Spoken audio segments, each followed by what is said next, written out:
Here at Berks Career and Technology Center's West Campus, students are reaching for the stars.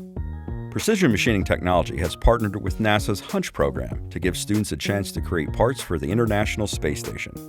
In Precision Machining's case, these are the handrails which the astronauts will use to navigate the space station.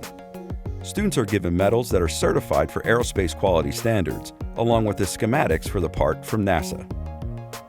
In the lab, students select tools, program machines, cut, and measure the parts needed to produce the handrails, even completing NASA-grade inspections that professionals in the aerospace industry use. Here, students are cutting a tube fixture for the handrails. This part will connect the main handle to the parts used to fasten the handrail to the walls of the station.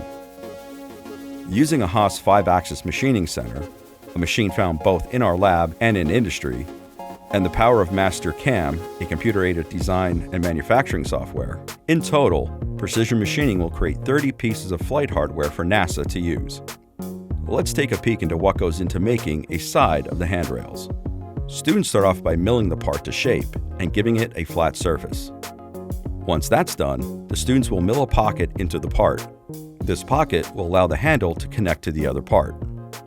Students then drill holes into the pocket and add any finishing details. This process will have students turning an ordinary block of aluminum into an extraordinary tool used on the International Space Station. Once completed, it'll be time to ship them off to NASA.